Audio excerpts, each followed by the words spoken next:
बेच रहे हैं, पर उसमें एनिमल फूड में तो होगा कोलेस्ट्रॉल, प्लांट फूड में कोलेस्ट्रॉल नहीं होती है। अच्छा, next is called the triglyceride. ये ट्राइग्लिसराइड क्या चीज है? आपके घर में ब्रेकफास्ट, लंच और डिनर में बहुत जबरदस्त खाई जाती है। This is called oil. ये सफोला, कर्नोला, धारा, सनड्रॉप, मूनड्रॉप, गोल्ड ड्रॉप, स्वीकार, वाइटल, फॉर्चून, और ये ऑलिव ऑयल और राइस ब्रान ऑयल और सोयाबीन ऑयल और जिंजली ऑयल और जितनी ऑयल आप बाजार में जानते हैं इंक्लूडिंग घी, ये सारा का नाम है ट्राइग्लिसराइड्स। अच्छा, ये ट्राइग्लिसराइड को कहीं जमते हुए आपने देखा है? देख के सोच के बताइए तो।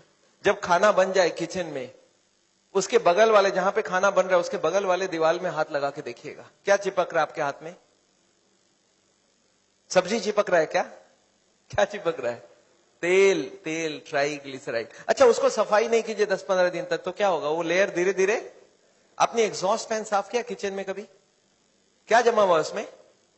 अच्छा, आपके हार्ट में जमा दूं तो ब्लॉकेज हो जाएगी। तो याद रखिए। फिर आपको क्या लगता है, आपका कॉमन सेंस क्या बोलता है, खाने में तेल खाना चाहिए नहीं खाना चाहिए? अच्छा, एक बात बताइए, खाने में तेल चर्बी है, हाँ या ना? सब मानते हैं चर्बी है, और चर्बी हार्ट के लिए अच्छा है खराब है? खराब है, ये भी जानते हैं। तो फिर खाने में तेल क्यों डालते हैं? हमको ये समझाइए, तेल क्यों डालते हैं खाने में? टेस्ट।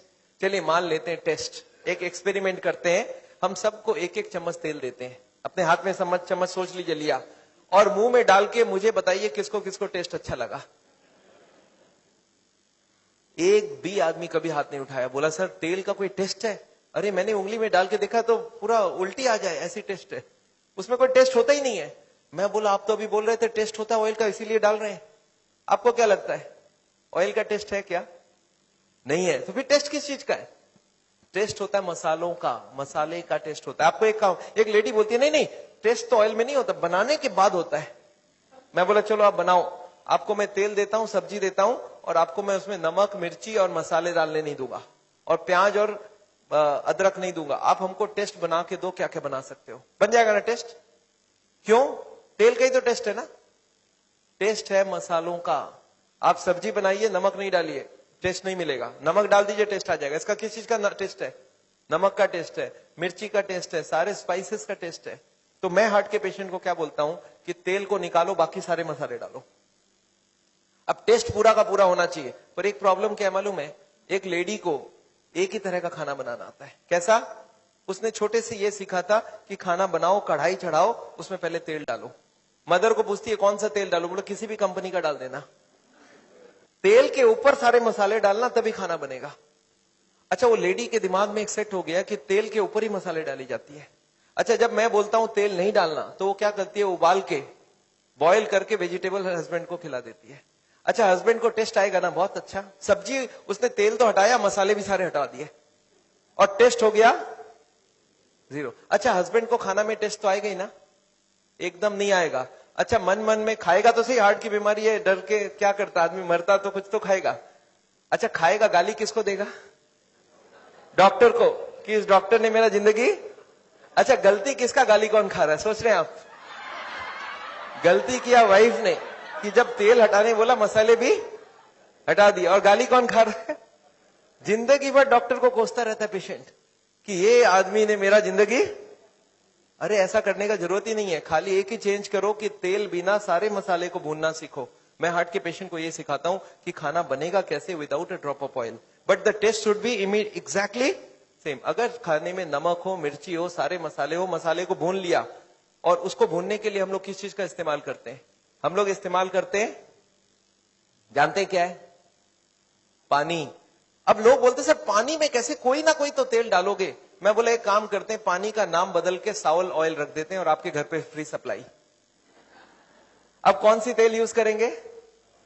सावल ऑयल। सबके घर पे है सप्लाई? मेरे ऑफिस में आजकल फोन आता है कि डॉक्टर छाजड़ आप जो ऑयल रिकमेंड करते हैं वो कितना रुपए का किलो है, और मुझे 2-4 टीना चाहिए। मैं बोला मेरी वाली ऑयल आपके घर पे ऑलरेडी सप्लाइड है, अपना टैप खोलो और भर लो जितना चाहिए। तो याद रखिएगा, मुझे खाने में सारे चाहिए, मसाले, टेस्ट सारे चाहिए, सिर्फ ऑयल नहीं चाहिए। और टेस्ट अगर सेम हो तो आपको क्या, आप बोलिए आपको टेस्ट चाहिए तेल चाहिए? लोग बोलते क्या क्या बन सकता है, तो वी क्रिएटेड 1000 रेसिपीज। ये मेरी रेसिपी बुक्स है, ये देखिए zero oil cook book. This book is available in Bombay, widely available. ये this is called zero oil cook book. ये इंग्लिश में है, फिर इसको हिंदी और इसको गुजराती में भी बनाई गई है। गुजरात में एक है वो RR सेठ एंड कंपनी, उन्होंने गुजराती में मेरे सारे ट्रांसलेट करके बुक बनाया है। 200 तरह का आइटम तो इसमें हमने दिया हुआ है। अब लोगों ने बोला सर चलिए मैं सब्जी रोटी चावल दाल तो खा लूंगा, पर ये समोसे और कचौड़ी का क्या होगा? Zero oil snacks 151 types. फिर लोगों ने बोला सर लड्डू पेड़ा और जलेबी का क्या होगा? देन वी क्रिएटेड 150 मिठाइयां, sweets without a drop of oil. फिर लोगों ने साउथ इंडियन वालों ने बोला हमारा क्या करेंगे, तो हमने 150 तरह के साउथ इंडियन डिशेस बनाए without a drop of oil. And than zero oil थाली। थाली में सारे आइटम जीरो ऑयल होना चाहिए। टेस्ट अगर सेम है, मसाले अगर सारे प्रेजेंट है, सिर्फ एक ही तो चीज निकाल रहा हूं ऑयल, वही चर्बी है, वही ब्लॉकेज बनाता है।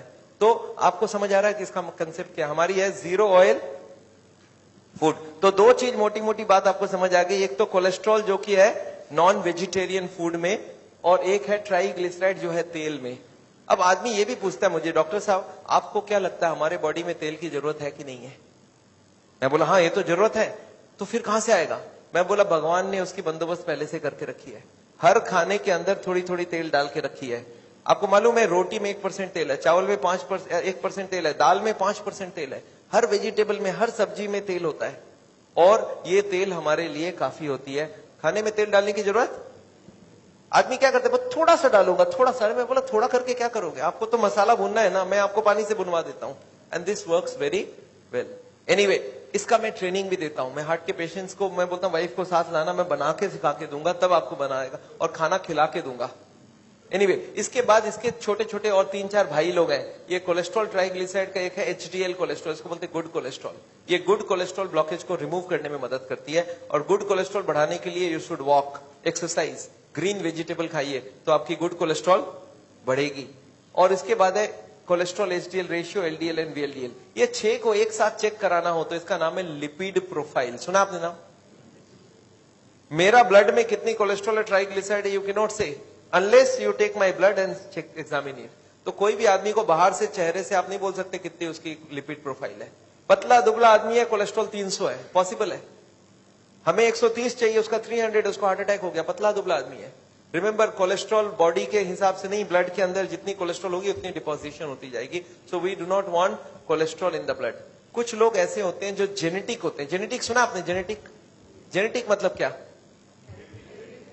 ये देखा गया पिताजी को हार्ट की बीमारी है, बेटे को भी हार्ट की बीमारी बन रही है। ये क्यों होता है? ये इसलिए होती है कि पिताजी के ब्लड में कोलेस्ट्रॉल ज्यादा था। कहां से आया ब्लड में? बोला पिताजी खूब ज्यादा फैट खाते थे, प्लस उनके लीवर में बहुत ज्यादा बनती है। अगर पिताजी के लीवर में ज्यादा कोलेस्ट्रॉल बन रहा है तो बेटे का भी बनावट वैसे ही है, उसके भी लीवर में बहुत ज्यादा कोलेस्ट्रॉल बन रहा है। तो बेटा क्या करे, पिताजी को चेंज करे या कोलेस्ट्रॉल को चेंज करे? तो जेनेटिक्स यू कांट चेंज, तो क्या चेंज कर सकते हैं आप? कोलेस्ट्रॉल को चेंज करो। तो अगर कोई को जेनेटिक भी है तो कोलेस्ट्रॉल और ट्राइग्लिसराइड को कम कर दोगे तो जेनेटिक्स भी नल एंड वॉइड हो जाएगी। ये देखा गया बेटा का भी कोलेस्ट्रॉल, बेटा खा भी नहीं रहा है कोलेस्ट्रॉल वाला food, but still the cholesterol is high because the liver is manufacturing lot of cholesterol for the sun, and sun cholesterol को कम कर सकता है। एक तो खाने में सारे मीट वीट बंद करें, और दूसरा वो कोलेस्ट्रॉल कम करने की दवाई ले ले। चलिए 2-3 चीज हो गई। Next is high blood pressure. हमारा नॉर्मल ब्लड प्रेशर कितनी होनी चाहिए? 120/80। अब ये रूल है कि इससे ज्यादा ब्लड प्रेशर अलाउड नहीं है। I have seen lot of people 140/50 है, बोलता है हाँ ये तो चलता है, अभी कुछ नहीं चलता है। याद रखिएगा हमारा ब्लड प्रेशर अगर ज्यादा रहेगा ब्लॉकेज जल्दी होगी। क्यों होगी सोच सकते हैं आप? ब्लड प्रेशर ज्यादा है, ब्लॉकेज क्यों होगी? मैं आपको समझाता हूं। ये एक सरफेस है, इसमें मैंने मारा, कुछ हुआ क्या? सरफेस को कुछ हुआ? कुछ नहीं हुआ। क्यों? इसको धीरे से मारा। अच्छा हथौड़ा लेके मारूं तो फिर डैमेज हो जाएगा। जितनी प्रेशर ये ले सकता है वहां तक कोई प्रॉब्लम नहीं है, उसके बाद ज्यादा प्रेशर दोगे तो डैमेज हो जाएगा। हमारी हार्ट की ट्यूब 120 प्रेशर के लिए बनी है, और इसमें 140 का धक्का मारेंगे तो क्या होगा? तो डैमेज होगा, और डैमेज एरिया में ब्लॉकेज। आप फ्लोर लीजिए और फ्लोर में हथौड़ा मार लीजिए 10 जगह, और धूल डाल दीजिए, धूल कहां जमेगा? जहां जहां डैमेज हुआ है। तो जबकि कोई का भी ब्लड प्रेशर हाई होगा तो उसका ब्लॉकेज होने का चांस बहुत बढ़ जाती है। So please don't increase your blood pressure. 120/80, उसके लिए सॉल्ट कम करना है, उसके लिए वजन कम करना है, उसके लिए खाना 0 ऑयल का खा सकते हैं, उसके संग वॉकिंग करना, उसके संग आपको सिगरेट छोड़ देना, ये सब बहुत जरूरी है। सिगरेट, मैंने ब्लड प्रेशर के ऊपर एक किताब लिखा है कि how to reduce the blood pressure without दवाइयां। एनीवे, इसके बाद हो गया ब्लड शुगर। जिनको भी हाई ब्लड शुगर है उनका ब्लॉकेज बनने के चांस ज्यादा है, क्योंकि हाई ब्लड शुगर से ब्लॉकेज बहुत जल्दी बन जाती है। इसके बाद है स्मोकिंग, सिगरेट, बीड़ी, जर्दा, गुटखा, ये बहुत खतरनाक होता है। हार्ट के लिए तो सबसे ज्यादा खतरनाक होता है। ये क्या करते हैं ये मालूम है? ये स्मोकिंग में आता है टोबैको, और टोबैको बहुत खतरनाक होता है। क्या काम करता है समझाता हूं। ये सरफेस है, इसमें मैंने धूल डाला, डस्ट, और डस्ट को मैंने क्या किया, फू करते ही डस्ट सारा उड़ गया। इसमें मैंने गोंद की लेयर लगाई, गोंद समझते हैं, गम, ग्लू स्टिक, और इसमें धूल डाला। अब क्या होगा? यही स्मोकिंग करता है। जो लोग स्मोकिंग करते हैं उनके ट्यूब अंदर से स्टिकी हो जाती है और उसमें कोलेस्ट्रॉल जा जाके जम जाती है। तो आपको क्या लगता है, स्मोकिंग अच्छी हुई खराब हुई? बहुत ही खराब बात हुई। एक मेरे को जर्दा खाने वाला मिल गया, आजकल जर्दा की बड़ी चलन चलती है, जर्दा गुटखा। वो बोलते डॉक्टर साहब, मैं, आप ठीक बात बोलते हैं, जर्दा गुटखा एकदम नहीं खाना चाहिए। मैं बोला आप तो खाते हो? बोलता नहीं, मैं तो मुंह में रख के मुंह से गिरा देता हूं। मैं बोला कल से जेब में रख के गिराया करो। बोलते थे मजा नहीं आता है। याद रखिए, ये जर्दा यहीं से अब्सॉर्ब हो जाता है, मुंह से ही अब्सॉर्ब हो जाता है। तो ये जो आप सोचते हो ना कि मुंह में रख के गिरा दिया तो कोई काम नहीं, वो अंदर जाके वो ब्लॉकेज बनाएगा। सो जर्दा and gutkha and this cigarette, they are all banned for my heart patients. Next is lack of exercise. आपको क्या लगता है आजकल एक्सरसाइज कम हो गई है, ज्यादा हो गई है? आज से 50 साल पहले एक गांव से दूसरे गांव जाते थे, कैसे जाते थे? पैदल 10 किलोमीटर, आते वक्त 10 किलोमीटर। आजकल आधा किलोमीटर जाना हो तो कैसे जाते हैं? शहर में तो हालचाल और भी खराब है। एक आदमी का सुबह से शाम तक का लाइफ देखिए। पहले नींद से उठते हैं और बेड टी पीते हैं, बेड टी पीते पीते अखबार लेके, न्यूज़पेपर लेके पढ़ते रहते हैं। न्यूज़पेपर पढ़ते पढ़ते फिर टीवी खुल जाता है, टीवी में ब्रेकफास्ट न्यूज देखते हैं, फिर नहा धो लेते हैं, नहा धो के नाश्ता किया अच्छे से। अच्छा, अब क्या काम कर, अब तक कितनी एक्सरसाइज हुई? नील। अच्छा, इसके बाद अब कहां जाएंगे? ऑफिस जाएंगे, काम में जाएंगे, दुकान में जाएंगे, नौकरी में जाएंगे। अच्छा, जाएंगे तो जॉगिंग करते हुए या वॉकिंग करते हुए? पहले लिफ्ट से नीचे उतरेंगे, गाड़ी में बैठ के जाएंगे। अच्छा, ऑफिस पहुंचने के बाद फिर से लिफ्ट से जाके अपने चेंबर में बैठ जाएंगे और फिर फाइल खोलेंगे, फाइल बंद करेंगे। Meeting, eating, telephone, computer, sitting and sitting and sitting. शाम तक सीटिंग का सिलसिला चलेगा। अच्छा, शाम को जब घर लौट के आएंगे तब तो दौड़ते दौड़ते जॉगिंग करते हुए आएंगे ना, फिर गाड़ी से आएंगे। अच्छा, आने के बाद क्या क्या मेहनत बाकी है? सोफे में बैठ जाएंगे, टीवी चालू हो जाएगा, और उसके बाद नाश्ता वास्ता चालू होगा, फिर टीवी देखते देखते फिर खाना भी खाएंगे, फिर सो जाएंगे, और इसके साथ एक हाथ में रिमोट कंट्रोल और कॉर्डलेस फोन। अच्छा, आपके साथ तो ऐसा नहीं हो रहा होगा। अच्छा, इतनी कम एक्सरसाइज करेंगे तो खाने में तो चर्बी उर्बी खूब खाना चाहिए ना। आगे लेडीज लोग चक्की पीसते थे, आजकल बटन दबा देते हैं। आगे कपड़ा धोते थे, आजकल बटन दबा देते हैं। आगे पोंछा करते थे जमीन में, अभी नौकरानियां रख लिया है, तो मेहनत खत्म हो गया है। और खाने के लिए चाहिए बहुत ज्यादा फैट, तो हार्ट की बीमारी होने के तो पूरे चांस है ही। इसके बाद है ओवरवेट। अगर आपका वजन नॉर्मल से ज्यादा है तो हार्ट की बीमारी होने के चांस बहुत ज्यादा हो जाएगा। Next is low fibre and low antioxidant. याद रखिएगा, फ्रूट्स और वेजिटेबल्स में फाइबर बहुत पाया जाता है, तो फाइबर ज्यादा से ज्यादा खाना चाहिए। और ये एंटीऑक्सीडेंट क्या है, ये आजकल एक लेटेस्ट आइटम है जो आपको जानना चाहिए। आगे हम लोग विटामिन बी कॉम्प्लेक्स का नाम जानते थे, आपको याद है? आजकल है विटामिन ए, सी और ई। ये 3 विटामिन अगर खाते हैं तो आपका ब्लॉकेज बनने के चांस कम है। एंटीऑक्सीडेंट मतलब कोलेस्ट्रॉल के संग ऑक्सीजन कंबाइन करते ही कोलेस्ट्रॉल 4 गुना स्पीड से ब्लॉकेज बनाएगा। तो हमारे बॉडी में कुछ ऐसी केमिकल डाली गई है जो कोलेस्ट्रॉल और ऑक्सीजन को कंबाइन करने से रोक देता है। इसको बोलते हैं एंटीऑक्सीडेंट। इसका नाम है vitamin A, vitamin C, vitamin E. नाम सुना आपने? आज से बहुत साल पहले लोग खाते थे बी कॉम्प्लेक्स, बिकोसूल्स, कोबाडेक्स, सुरबेक्स टी, याद है? अब वो खत्म हो गया। अब बोलते हैं विटामिन ए खाओ, सी खाओ और ई खाओ। ये तीनों आपको बहुत बचाएगी हार्ट से। तो ये तीनों विटामिन मिलती है स्प्राउट्स में। स्प्राउट समझते हैं आप? अंकुरित दालें, इसमें मिलती है वेजिटेबल्स में, फ्रूट्स में। सो एंटीऑक्सीडेंट जितना खाएंगे हार्ट की बीमारी कम होगी और उम्र भी बढ़ेगी नहीं। उम्र के संग संग एंटीऑक्सीडेंट हमारी बॉडी में कम होती है, उसको कम ज्यादा रखना चाहिए। तो this is very important. Next is stress. Stress जानते हैं आप? स्ट्रेस, दिमाग के ऊपर प्रेशर बढ़ गया क्या आजकल? किस चीज की प्रेशर बढ़ गई है आजकल? एक तो खर्चा बढ़ता जा रहा है और इनकम उतना बढ़ नहीं रहा है। परिवार में लोगों के नंबर बढ़ रहे हैं और सबकी डिमांड बढ़ रही है। मुझे मोबाइल फोन चाहिए, हर महीने बदल बदल के भी चाहिए, और मुझे एक फ्रिज नहीं चाहिए, 2 फ्रिज चाहिए, मुझे टीवी हर रूम में चाहिए, सब चीज बदल बदल के चाहिए। तो stress is a major thing, और स्ट्रेस मैनेजमेंट में हार्ट के पेशेंट्स को बताता हूं। अच्छा, इसके साथ ऐसा देखा गया कुछ ऐसे लोग होते हैं जिनको बोलते हैं type A person. What is this type A person? Type A person ऐसा होता है जिसको टेंशन देने की जरूरत ही नहीं है, वो खुद बनाना जानते हैं। उनका काम है कहीं पे भी उनको छोड़ दो, खुद टेंशन में रहेंगे और बाकी लोगों को देते रहेंगे। मिले ऐसे आदमी से कभी आप? मैं आपको मिलाना चाहता हूं, देखिए तो कैसे होते हैं type A. This is type A person, हर वक्त टेंशन में ही होता है। देखिए इनका नेचर देखिए, ऑलवेज इन अ हरी, हर जगह जल्दी में होते हैं, हर काम को फास्ट करना चाहते हैं, इसलिए खुद भी टेंशन में रहते हैं, बाकी लोगों को भी टेंशन देते हैं। इनका नेचर होता है रैपिड मूवमेंट, हर काम फास्ट होना चाहिए, और इनका नेचर है हाईली कॉम्पिटिटिव। मैं सबसे आगे रहूंगा, मेरे को कोई पीछे ना कर दे, हर वक्त ये चिंता है मैं सबसे आगे कैसे रहूं, और इससे उनको प्रेशर बहुत ज्यादा रहता है। इनके अंदर एक नेचर होता है हॉस्टाइल। हॉस्टाइल मतलब क्या? झगड़ा करने में कभी पीछे नहीं हटूंगा। कोई मेरे से झगड़ा करे, मैं सुप्रीम कोर्ट तक लेके जाऊंगा, अपनी बर्बादी कोई प्रॉब्लम नहीं है, उसको बर्बाद करूंगा। उनके 2 वर्ड वो यूज करते हैं हॉस्टाइल लोग, एक है छोड़ूंगा नहीं। छोड़ूंगा नहीं समझते हैं? झगड़ा हो जाए बोलते छोड़ूंगा नहीं, और अगर छूट भी जाए तो बोलते देख लूंगा। तो ये 2 वर्ड है, छोड़ूंगा नहीं और देख लूंगा। ये जो ज्यादा इस्तेमाल करते हैं उनको हार्ट की बीमारी होने के चांस बहुत ज्यादा है। इसके बाद एक नेचर है डोमिनेटिंग। डोमिनेटिंग मतलब मैं जो बोलूंगा सारे लोग वही करेंगे, और जो मेरा नहीं सुनेगा उसको उठा के बाहर फेंक दूंगा। ये इनका एक नेचर होता है, मेरे हिसाब से ही सारा काम होना चाहिए। और रेज एंड फ्यूरी, गर्म होने में टाइम नहीं लगाते हैं, बहुत जल्दी फास्ट उनका दिमाग गर्म होता है। और over perfection, over punctual and over anxious, ऐसे लोगों को हार्ट की बीमारी बहुत जल्दी हो जाती है। तो आपको समझ आ गई क्या ब्लॉकेज का कारण?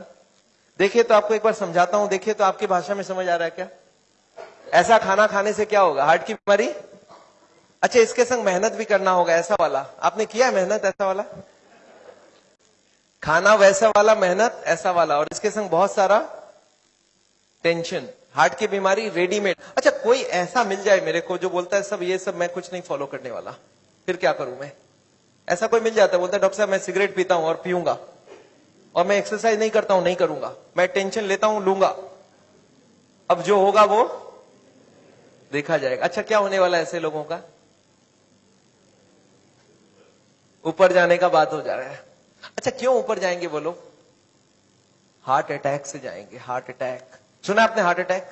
अब हम लोग 3rd चैप्टर में चलते हैं। हार्ट अटैक चीज क्या है? आपने सुना एक हार्ट का पेशेंट है एंड सडनली ऑफ हो गया। कल उससे सारे लोग मिलके गए थे, अभी टेलीफोन में बात हुआ और 2 मिनट बाद पता चला गए। कैसे हो गया? क्या हो गया? हार्ट को कोई अटैक कर देगा क्या? 50 लाख लोग हर साल हार्ट अटैक से मारे जाते हैं इंडिया में। पर कैसे मारे जाते हैं? हार्ट अटैक है क्या चीज? हार्ट अटैक में पेन होती है, बैठे बैठे पेन होती है। अच्छा, एंजाइना में कब होता है? चलने से पेन होता है, रुकने से पेन ठीक हो जाती है। जब 70, 80, 90 ब्लॉकेज हो, 70, एक आदमी बोलता है मुझे दौड़ने में दिक्कत है, तो कितनी ब्लॉकेज बोलूं? More than 70। एक बोलता है मुझे चलने में दिक्कत है, तो कितनी ब्लॉकेज बोलूं? More than 80। एक बोलता है मुझे नहाने धोने में दर्द है, तो मोर देन 90। और एक बोलता है मुझे बैठे बैठे दर्द है, तो 100%। याद रखिएगा, हार्ट अटैक मतलब है ब्लॉकेज इज इक्वल टू 100%। अच्छा, हार्ट अटैक धीरे धीरे होता है, सडनली हो जाता है? सडनली हो जाता है। सडनली अभी का भी हो गया हार्ट अटैक, 5 मिनट पहले मिला, 5 मिनट बाद खत्म हो गया, हार्ट अटैक हो गई। कैसे हो जाता है आपको याद है? अब देखिए एक बार। अच्छा, एक आदमी हार्ट का पेशेंट है, उसकी कितनी ब्लॉकेज है? 80 ब्लॉकेज है, उसको हार्ट अटैक करना, 100 ब्लॉकेज ले जाना। कितने साल बाकी है अभी उसको? 10 साल बाकी है। पता चला 10 मिनट बाद हार्ट अटैक हो गया। एक आदमी तो हार्ट का पेशेंट ही नहीं है, उसकी ब्लॉकेज 60 है, 60% ब्लॉकेज है, वो हार्ट का पेशेंट भी नहीं हो तो दौड़ सकता है। अच्छा, उसको कितने साल लगेगा अभी हार्ट अटैक करने? 60 है, 100 जाना है, 40% बाकी है, 20 इयर्स बाकी है अभी। पता चला 20 मिनट्स बाद हार्ट अटैक हो गई। कैसे हो जाएगा हार्ट अटैक? आपको याद है एक पर्दा आपने बताया था हमने, ब्लॉकेज के ऊपर एक मेम्ब्रेन होता है, वो मेम्ब्रेन बर्स्ट कर जाता है। This is what heart attack is. देखिए आपको समझ आता है कि नहीं? ये 20% ब्लॉकेज है, दिख रहा है मेम्ब्रेन ब्लॉकेज के ऊपर, ये 40% ब्लॉकेज है, मेम्ब्रेन यहाँ पे है अभी, ये 60% 70% ब्लॉकेज है, मेम्ब्रेन अभी भी है। और मेम्ब्रेन स्ट्रेच कर रहा है कि नहीं कर रहा है? करते करते एक दिन क्या होगा, मेम्ब्रेन बर्स्ट कर जाएगा, membrane will rupture, membrane will snap, membrane will burst. और जैसे ही मेम्ब्रेन बर्स्ट करेगा क्या होगा, यहां से केमिकल यहां आएगी और यहाँ पे खून जा रहा है, इस खून में क्या होगा, ब्लड केमिकल मिलेगा और केमिकल मिलते ही ब्लॉकेज हो जाएगी 100%। This is called heart attack. 100% blockage कितने देर में बना? 5 मिनट में। 0 से 80 आने लगा था 40 साल, और 80 से 100 आने में 5 मिनट्स, 2 मिनट्स। अब एक बात बताइए, हार्ट अटैक को रोकना कैसे है? आपका दिमाग क्या बोल सकता है? मैं आपको समझाता हूं एक एग्जाम्पल।